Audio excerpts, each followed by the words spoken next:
Hey everyone, Sal here. Recently I've been seeing more discussion surrounding Mischief with the new Spectres from the League, and wanted to open up some discussion about it and kind of show off this guy's character because it is pretty sweet looking. I've seen a couple other people with similar setups, and if you're playing solo self-found, this is the type of build you could end up playing this league if you haven't before or if you like the playstyle. And I think it'll perform better this league than in most previous leagues. I personally have never played it because the playstyle has kind of turned me away, and I don't necessarily know that I would dislike it, but it's been enough for me to consider not playing it. And I believe a good chunk of that has been solved by the new Spectres, which would be the Dark Marionettes. So if you're not familiar, Maw of Mischief is a unique bone helmet, grants a skill called Death Wish. You channel this on your minions, and once you're done channeling, your minions will explode, dealing a percentage of their life as fire damage, I believe. Yep, just went and checked. It is 19. It gets a flat amount, like most skills do. 444 to 666 fire damage base, plus a base of 19% of your minion's life. And then you get a multiplier for each minion affected by it. So this build is so good because you can scale up. Its damage is based on your minion life, but scaling your minion life does not eat your main links and does not necessarily hinder your other damage scaling capabilities. So it's very common for this build to use the Scourge to scale minion damage. You can also use Spiritual Aid, I believe, is the damage one. And you'll get the same deal, just at a rate of 100% instead of 150%. And so a lot of these builds we can see here are picking up a lot of minion life nodes. And that will scale minion life, which scales your damage.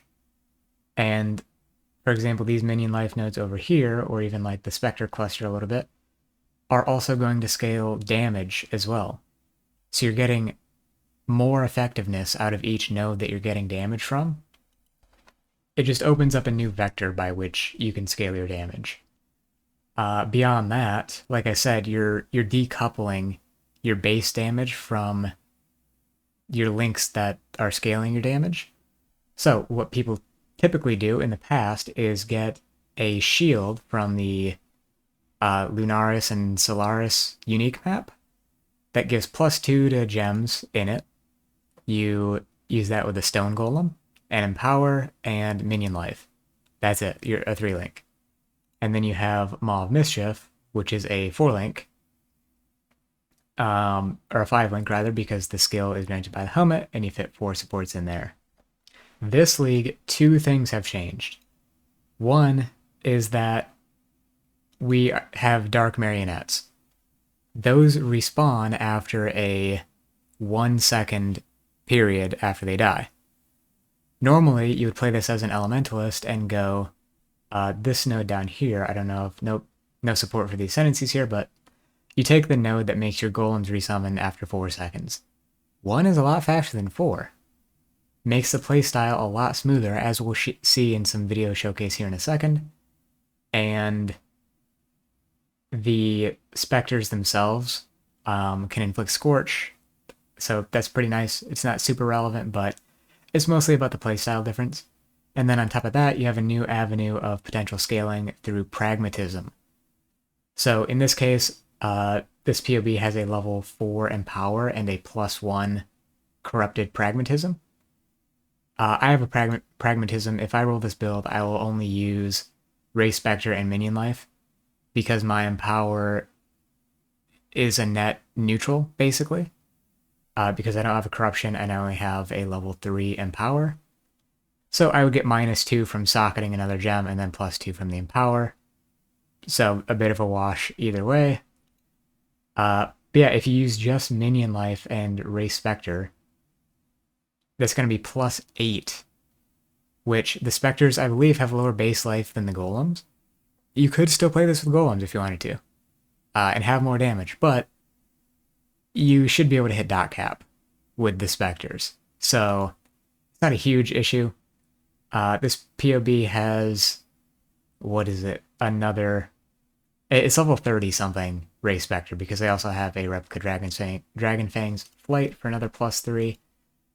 I personally, if I build this, will go a more defensive route, or at least try to, and maybe see why people just go glass cannon on it, because the build is generally regarded as a glass cannon. Like I said, this is popular in solo self-hound circles because of the ease with which you can get Maw of Mischief, especially, which is like the build enabling item, being the one that grants you the skill itself.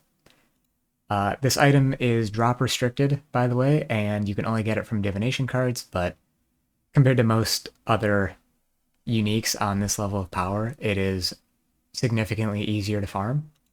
So that's kind of the setup, and then instead of the level scaling shield, people are using Bitterbind Point, which comes from Katarina, which has a Spectre life increase mod. It goes up to 100%, I believe.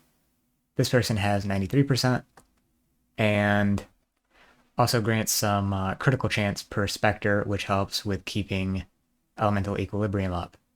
Now, we have a mapping showcase here. This is, again, their video, not mine. They give me permission to show this. And we can scroll it back here a little bit and see that the playstyle is pretty smooth. Things are a little cut off here because of my recording setup, but basically, the Spectre, when it respawns, will respawn basically on top of you. And so you charge along, a Spectre respawns, you tap your skill. It's a channeling skill, so it's got a really fast cast time. And the Spectre explodes. Only one of them dies because you didn't channel for very long, which makes it affect more minions. And you keep charging forward. It's Ignite, so you can prolif if you want to. You can use Barracks or Spite. Things like that to aid the clear. And then if we look here, this guy is about to take an altar that says the map boss has 90% fire res, basically. It's so much added fire res, it pretty much has to have 90, because there's no way they have enough curse effectiveness reduction, resist reduction rather, and whatever it's called, exposure effect, there it is, to get them below 90%. So remember, when they fight this boss, that it's taking 10% of the skill's base damage. And it's empowered. So it looks pretty slow. But when you consider that, it should be dying more than 10 times as fast. That's pretty good. The damage looks absolutely insane to me. And I say more than 10 times as fast because if a boss, like pinnacle bosses have 50% resistance, you know, you have exposure, which is going to be like -40 in this setup. Then you have curses, 1 or 2 curses are going to push that. -20, -50, you know, could be as much as 15 times the damage we saw on that setup, which is pretty insane. We also have an Uber boss example here. Their setup is a little bit different for Ubers. They have a different POB for that, but we can see, yeah, there we go. This is Uber Cortex, if you're not familiar. So, pretty nuts. Everything just melts. So I'm curious about getting this build rolling. I'm finding a lot of builds that are interesting in the sense that they're really good at Ubers, but not so good at other stuff. Or, you know, less good at other things, perhaps. And you only need so many Uber bossers, right? You need one that you're comfortable with, that you like playing, that you can scale as you need to, both offensively and defensively. And I think I may have found already a build or two that can do that with. It's just a matter of whether I want to. At the same time, I have been wanting to check out this build and kind of see if the playstyle sits well with me, and I can always try golems, because the Spectres are most likely going away next league. Without confirmation from grinding your games. But the skill itself and Maw of Mischief probably aren't going away. So I may want to check that out. There was another person I saw in this video here. They are going to, they say one shot, it's a couple hits, but pay close attention, and yeah, it's basically one-shotting Drox. I can't see their map mods here because my setup is not great at the moment. They don't have any damage hindering mods, it looks like. So that's kind of a baseline looking Drox in terms of the amount of health it has, but still, like, that's a lot of damage for an Ignite build to be dealing with hit damage. That is insane, and we can check out this POB as well. This one's a little more fine-tuned. They have their DPS set at 102 mil. So, using a Skin of the Lords instead of a Pragmatism.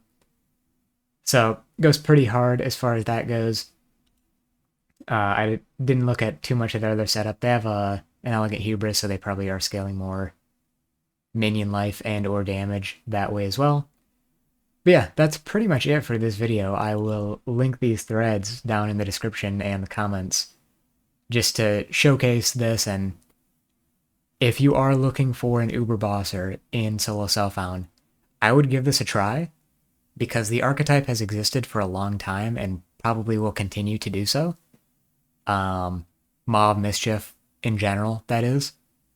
So if you want to get comfortable with this and have a go-to Uber boss farmer in the future, then I would check this out. If you're in Solo Self-Found, that is. I mean, it'll work in trade, but one of the big draws is it's easy to get going in Solo Self-Found compared to other builds. Anyways, also remember that it is a bit of a glass cannon. Doesn't necessarily have the greatest defenses. This build looks pretty sturdy. This one in particular. They've got the Jinx Juju going on. They have 57k armor, presumably with flasks on, but they're using Iron Reflexes here. So, could stand up pretty well against some other, the general spread of damage. But yeah, I will again link these down below, and thanks so much for watching and listening to this discussion about some of the more interesting developments so far in the league. See ya.